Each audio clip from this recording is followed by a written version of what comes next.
Hi everyone, I'm here with my personal twin Fiendsmith decklist. I took it to my national in Italy, and the main event didn't go very well because of three different situations. One of my misplays and two for my bricks. That was very unusual, and you see with the list. And but the day after, on Sunday, I took the same deck to the side events, and I was undefeated all the day long with an X0 score for the entire day. So I still think the decklist is very good, is very strong, but I know the twin engine is not that good like Raizial or Malice or Mitsurugi. So it's very fun to play, but I don't think it's one of the best decks. And but I'm happy to have played it. So we start with the decklist. 3 of the best starter. This is mandatory. I tested 2 off, but you want to see her, so 3 is perfect. 3 of the other starter, the second best monster to start with. You prefer this one because this lets you to summon the other twin, and you one body more is good to establish a better field. But this is very strong too for the other effect, the Gregor effect. This let you draw one card when your opponent draw or search a card for an effect. So you can see another entrap, and this decklist run a lot of entraps to draw in your turn and the opponent's turn. And when the deck goes second, you want to stop your opponent with higher probabilities. So I run a lot of entraps. Other 3 starters, the field spell, the continue spell. Of course, you want to search this one, but sometimes when you open with this, you can start with this one, and if your opponent Vader it or Ash it or Impermanence it, you could activate this one and go for the Frost to special summon and go for the full combo. This is mandatory because it's another starter.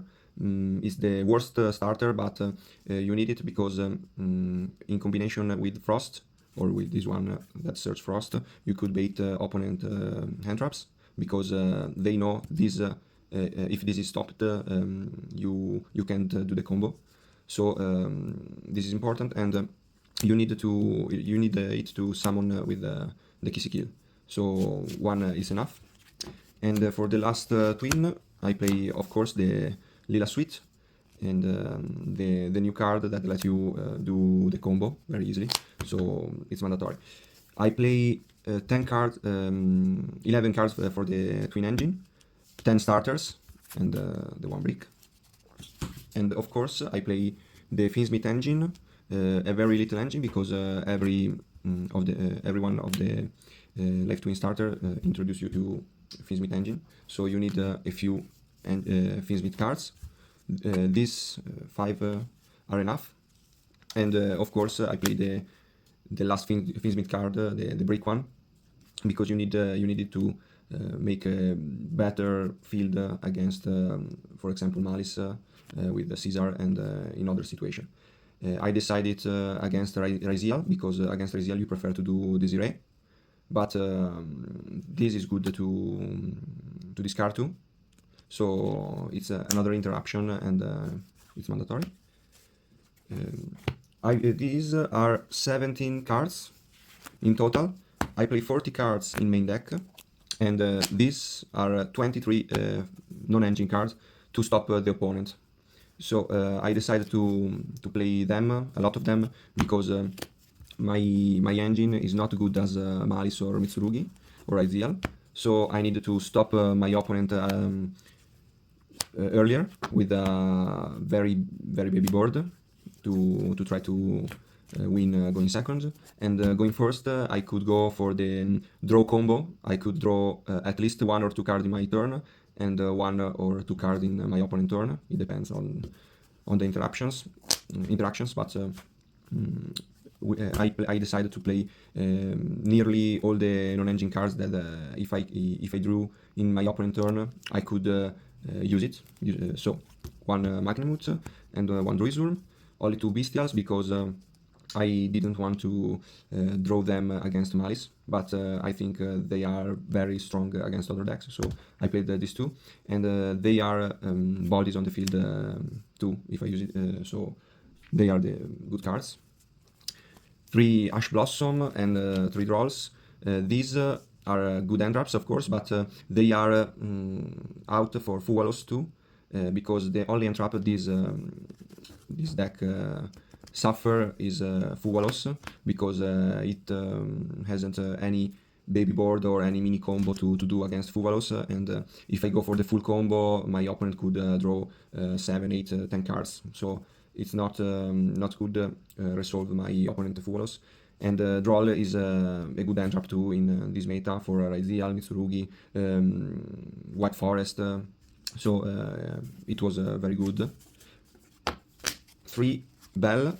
This was maybe the best end trap I played, because they negate Bestials, they negate other plays like in the Malice the trap play, or the binder play, Splash Mage, or in Raizial Node, Mitsurugi for Murakumo, and Abakiri to special summon themselves from the graveyard. So it's a very good end trap, and I wanted to play 3 because I thought it's very strong and it's useful against Bestials that this deck suffer. So I liked 3 of them, and it's perfect to me. 3 Veilers, because like I said, I wanted to draw cards and use them against my opponent, in my turn's opponent. So Veiler, I decided to play Veiler and not Charmies, because I have the 9 Charmies, but I thought that I drew like 1 or 2 copies of Mulcharmies in my first turn. I didn't use it. I don't use it, and this is bad. And more, if I draw Charmies in my opponent's turn, when I draw for the combo is bad too, and my opponents have combos or outs like Ash or Droll against Charmies, so I didn't think the Charmies was the right choice for this deck, because like I said at the beginning, it hasn't a good engine, so Light Twin is not explosive like Malice or other decks, so you need to stop your opponents for sure as soon as possible. So 3 Veilers, 2 Nibirus, same reasons, and one Ogre. This was very good.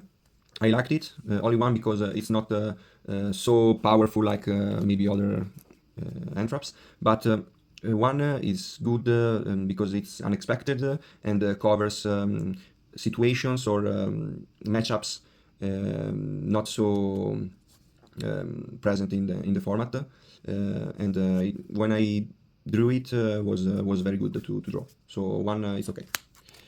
3 Impermanence, the last 3 end traps.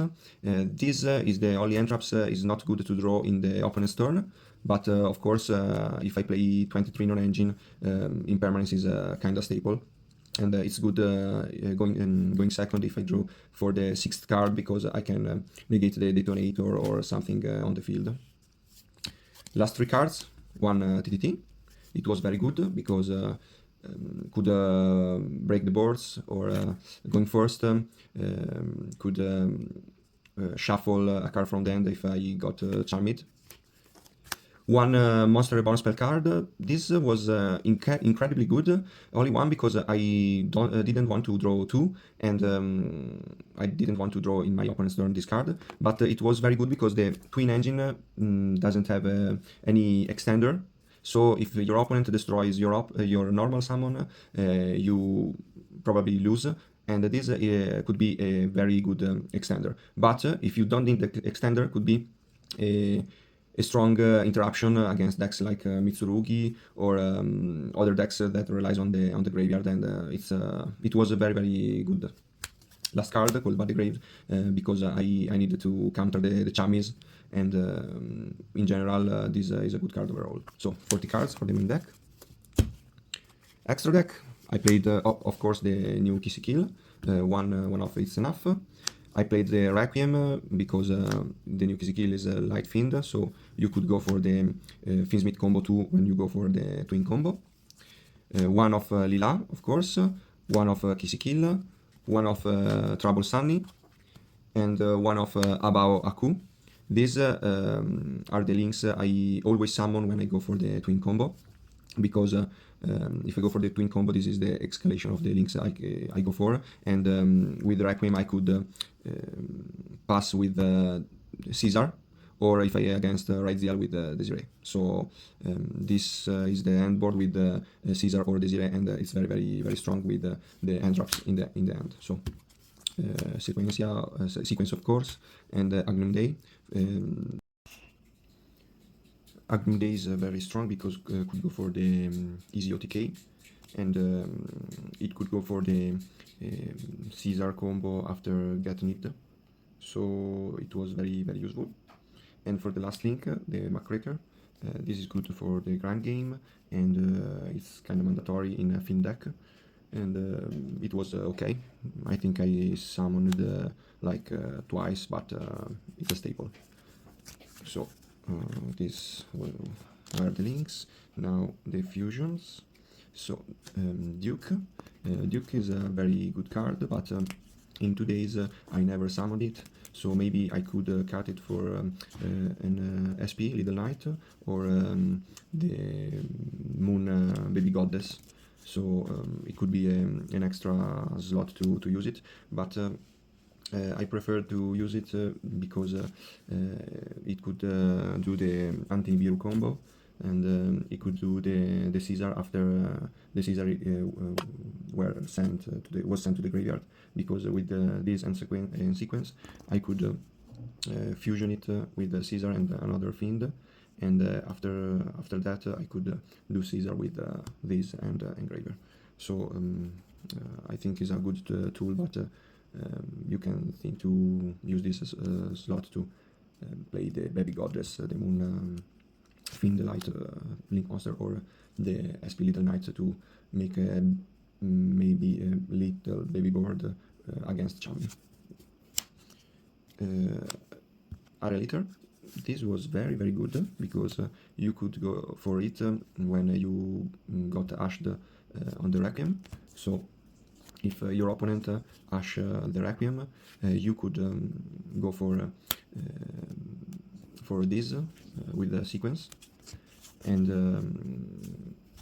this one, because okay, this is a light fiend, so you could go for sequence, and with sequence go Areliter, and with Areliter send the engraver to the graveyard to make Caesar. So to me it's mandatory, and I think it is a very good option to play. Of course the Desiree and Necrokeep. This is useful to draw extra cards too during the combo. So I use it a lot to draw more cards in my turn, and it's good in the Fiendsmith mirror match too. So I use it every time, even if I don't want to go for Caesar, because I want to draw more cards as possible. And the last two cards in the extra deck were Caesar, of course, and Typhoon. This is a very good card. I think it's a staple in this deck, because sometimes you have to do it to hope to win games, very difficult games. So it was okay. Okay, side deck. In the side deck I played 3 Ghost Sister. This, in my opinion, were mandatory because a few opponents know your deck, and they lose a lot of time reading your cards, and you use a lot of time to do the combo, because it's a long combo, and it's important to play it because I don't play Charmies, so this if I drew it in my opponent's turn when I go first. It's useful, it's strong, and my opponent could do a baby board like against Chami, but if I drew a Chami, I couldn't use it because I have cards on the field. So I prefer it, and it was great. I never use it when the time ended, because I always win before the 40 minutes, but it was useful to make pressure against opponents. After that, the red resonator, I never use it and never sided in against anyone, so you could use any card you like, because it was useless. To Phantasmai, this card is very good. I decided to play it instead of Meowls or instead of Chaos Hunter, because I think this card is better. This card allows you to draw other cards, and is a free body, and makes your monster untargetable. So I think it's very good in a deck with 20 end traps. So I liked it a lot, and it was very good. 3 Lancia, of course, it's a staple, it's mandatory. 2 DD Crows. These were crazy all the tournaments, because it's a very good card against Mitsurugi or other decks like Mermail or Memento, and I liked it a lot. It's kind of unexpected, because maybe your opponent expect something like Bestials, but you could remove even spell or trap cards against White Forest or non-dark and non-light attributes monster. So it was very good. 1 Duster. It was very good, and I liked to play it. And 3 Mistaken Arrest. This card is crazy against Mitsurugi decks and Azamina and Radial decks. And in my deck you could draw it with your combo, so I think it's mandatory, and every time I used it, I won the game. So it's very strong, and it's a staple, even because my deck, the twin deck, doesn't lose to draw, so you don't need to search cards, and you could use it without any side back effect. So staple to me. Okay, this was the deck list. I hope you enjoyed it, and if you have some questions or something like that, you could write a comment. Thank you very much, and bye.